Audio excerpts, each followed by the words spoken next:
Masu saurare da fatan kun waye gari lafiya. Sashen Hausa na BBC ne ke magana akan mitoci 41 da 49 ko a shafinmu na bbchausa.com.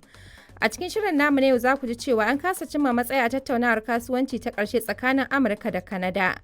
Amurka ta sake jaddada rashin goyon bayanta ga Isra'ila kan shirinta na mamaye Gabar Yamma da kogin Jordan. A Najeriya wasu 'yan bindiga sun kai hari a wasu ƙauyuka na jihar Neja inda suka kwashi mutane da dama lokacin da suke sallar Juma'a. Ana sallami juma'a a ƙauyen Dakara. Lakurawa suka zo suka zagaye masallaci suka ɗibi mutane kuma ba gari guda ba, sun je benzi sun ci an sallami juma'a amma sun ɗibi mutane wurin da dai sauran wasu gurare. Hukumomi a Najeriya sun ce suna shirin mayar da 'yan gudun hijira da ke rayuwa a Chadi zuwa gida Najeriya. Mun ba su shawara duk wanda yake so ya koma gida sai a wannan ma'aikata na tafkin Chadin za su ɗauki sunayensu da inda suka fito da jihohi da suka fito saboda a samu a mai da su inda suka fito. To muna kuma tahe da filin gane mini hanya, amma duk sai bayan na karanto maku labaran duniya. Suna na Rabi'atu Kabarin.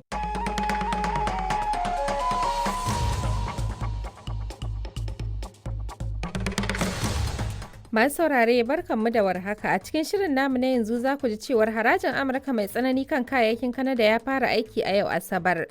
TikTok ya amince ya biya gwamnatin Amurka tarar dala 400,000 kan zargin karya dokokin yara na intanet.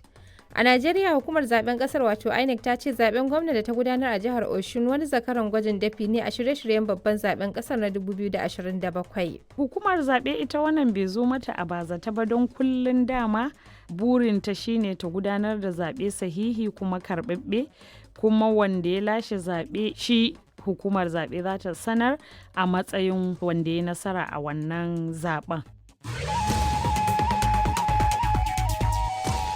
To muna kuma tafe da lafiya zinariya, amma duk sai bayan na karanto maku labaran duniya. Suna na Rabi'atu Kabarinka.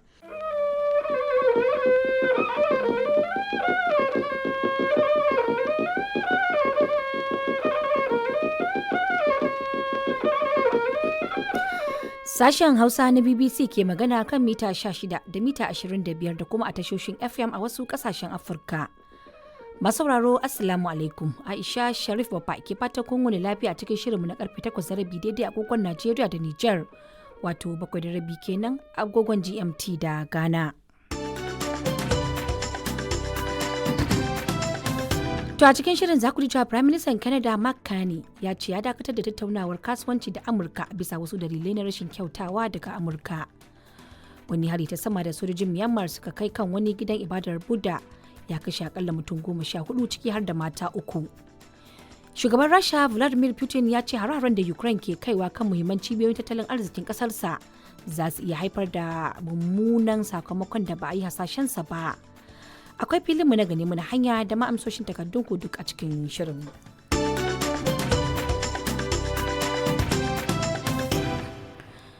Amma kafin mu shiga cikin shirin sai na soma da labaran duniya. DW shirye-shiryen sashin Hausa. Masu sauraro barkanmu da safiya da fatan an wayi gari lafiya. Muhammad Tijjani Hassan ke muku marhaba bikum a zangon farko ne haɗa shirye-shiryen DW kai tsaye daga nan birnin Bonn. Waɗanda muke watsa muku a shafukanmu na Facebook da YouTube da manhajar TuneIn har ma da wasu gidajen rediyo abokan hulɗarmu a wasu sassan Afirka. Bayan sha labaran duniya muna tafa da shirin sharhunan bayan labarai wanda a cikinsa za mu nufi jihar Jigawa da ke Najeriya. Da za a ji yadda ƙananan manoma ke kokawa kan yadda ake yi musu kashin dankali wajen rabon tallafin gwamnati. A Nijar kwa gwamnatin kasar ce ta rattaba yarjejeniya da wani kamfani domin gina tashar samar da wutar lantarki ta hanyar hasken rana mai karfin megawatt 200. Sannan za mu kawo muku waiwaye kan irin sauye-sauye na takaita dama ga mata a Afghanistan a ƙarƙashin gwamnatin Taliban. Akwai ƙarin wasu rahotannin, amma da farko ga halin da duniyar ta waye gari.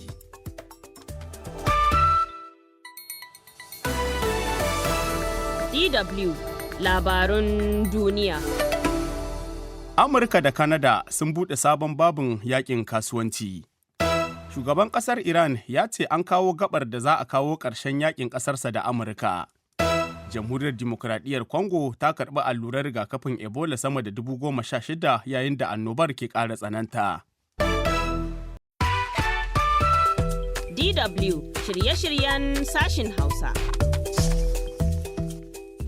Masu sauraro barkamu da warhaka da kuma sake saduwa. Muhammad Tijani Hassan ne ke muku marhaba bikum a zango na biyu na yaɗa shirye-shiryen DW kai tsaye daga nan birnin Bonn. Waɗanda muke watsa muku a shafukanmu na Facebook da YouTube da manhajar TuneIn har ma da tashoshin rediyo abokan hulɗarmu a sassan Afirka. To bayan sha labaran duniya muna tafa da shirye-shiryenmu na tattalin arziki da suka hada da ciniki da masana'antu da hada-hadar kasuwannin duniya.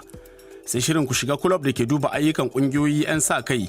Sannan muna tafa da shirin amsoshin takardunku wanda bisa al'ada ke feɗe biri har wutsiya kan tambayoyin da suka shige maku duhu kafin daga bisani makaranto wasu daga cikin wasiƙun da kuke aiko mana. To amma kafin nan tukuna ga labaran duniya.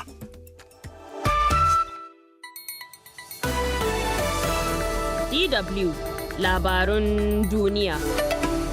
Koriya ta Arewa ta yi kakkausar suka ga shirin Japan na ƙara yawan kuɗin da take kashewa a harkokin tsaro. Harin jirgi maras matuki da ake dangantawa da Isra'ila ya kashe mutum guda a Siriya. Wani jirgin ruwa ɗauke da bakin haure 15 ya kife a gabar tekun Tunusiya. DW shirye-shiryen sashin Hausa. Masu sauraro Abdurrahman Hassan ne ke muku sallama a cikin shirinmu na dare na karfe 7 agogon Najeriya da Nijar karfe 6 agogon Ghana. Muna waɓo maku da shirye-shiryen ne daga nan sashen Hausa na Dutch Valley wato DW kenan da ke a birnin Bonn na tarayyar Jamus. A cikin shirin na yanzu muna tafe da shirye-shirye waɗanda suka haɗa da shirin jika ƙaru da zaɓi sanka sai kuma ra'ayin malamai. To amma da farko ga cikakkun labaran duniya.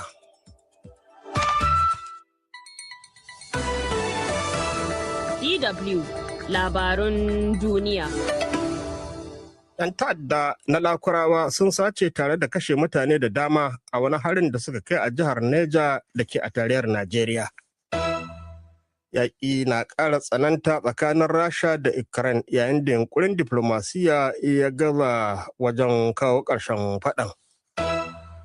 Ana ci gaba da lalaban wasu baƙin haure guda 15 da jirgin ruwan da ke ɗauke da su ya kife a gaɓar tekun Zarzis da ke a kudancin Tunisia.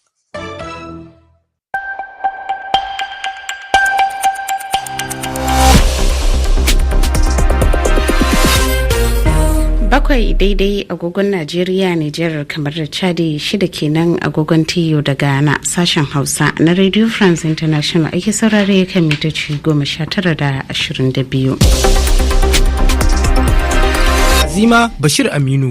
Masu sauraro barkanmu da wannan safiya ga kanin labaran.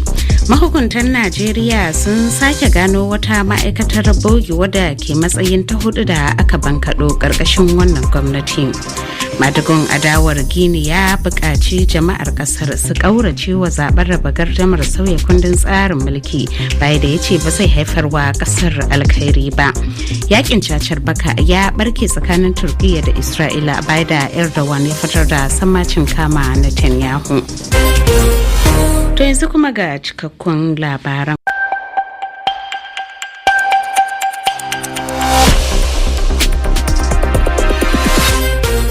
Takwas daidai agogon Najeriya, Nijar, kamar da Chadi, 7 kenan agogon Tiyo da Ghana. Sashen Hausa na Radio France International ake saurare kan mitoci 22 da 25. Azima Bashir Aminu. Masu sauraro barkanmu da hantsi ga kanin labaran. 'Yan sandan Najeriya sun ceto fararen hula 75 da 'yan bindiga suka yi garkuwa da su a jihar Kaduna.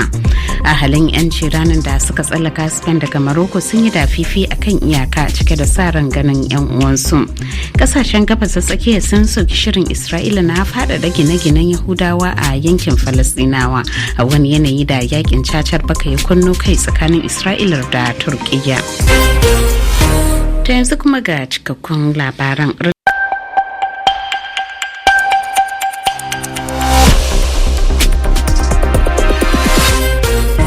Karfe 5 cicip agogon Najeriya, Nijar, kamar da Chadi, wanda ya zo daidai kenan da karfe 4 agogon TU da na gane sashen Hausa na Radio Faransa International. RFI Hausa aka lalubo akan mitoci 16 gajeren zango. Abdullahi Isa. Jama'a barkamu da sake saduwa ga muhimman kanin labaran duniya na wannan lokaci. A Najeriya wasu 'yan bindiga bayan sun mamaye karamar hukumar Borgo ta jihar Neja sun yi awon gaba da wasu masu ibada. Yayin da a kasar Mali kuma mayaka abzinawa suka sako wasu sojojin Rasha da ke aiki da kungiyar Wagana guda biyu. Za ku yi cewa kuma a daren jiya Juma'a ne hukumomin jamhuriyar demokradiyyar Congo suka sanar da karbar allurai kusan 16,000 domin yakar cutar Ebola. Muna dauke da wasu labarai daban. Tuma da ga kuma labaran yadda muka same su.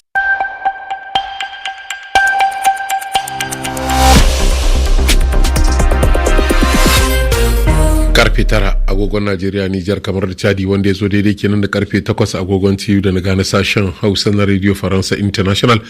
RFI Hausa kalalabo akan mitoci 22. Abdullahi Isa. Jama'a assalamu alaikum, barkamu da sake saduwa ga muhimman kanan labaran duniya na wannan lokaci. Wasu mahara sun kai hari karamar hukumar Borgo ta jihar Neja inda suka yi awon gaba da masu ibada, yayin da lauyoyi masu gare jagoran 'yan adawa a kasar Chadi Success Masara suka shigar da bukata zuwa ga shugaban kasar kusan makonni biyu da yi wa wasu daga cikin 'yan siyasa afuwa, yayin da shugaban jamhuriyar demokradiyyar Congo tsohon shugaban kasar wato Joseph Kabila ya kalubalanci takunkumin da Amurka ta sanya masa a watan Afrilun 2026. Sai ku gyara zama ga kuma labaran yadda muka same su. Jama'a masu saurare, Assalamu alaikum. Barkanku da warhaka. Sashen Hausa na rediyon kasar sun ke muku marhabin dalale cikin shirye-shiryenmu na wannan lokaci. Da fari kamar kullum akwai labaran duniya, kafin kuma daga bisani a saurari ragowar shirye-shiryenmu na yau da kullum. Amma yanzu a fara shan muhimman kanin labaran tukuna. A cikin shirin za a ji cewa kasar Sin ta zamo babbar ƙasa mai gudanar da hada-hadar saye da sayarwa ta kayayyaki. Mataimakiyar babban magatakardar Majalisar Ɗinkin Duniya ta jinjina wa manufofin kasar Sin na shawo kan kwararar hamada. Za kuma a ji cewa Jamhuriyar Dimokuraɗiyyar Congo ta karɓi kason farko na allurar rigakafin cutar Ebola a gabar da cutar ta hallaka sama da mutane 2,500 a ƙasar.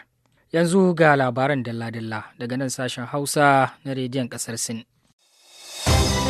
Kuna tare ne da tashar CRI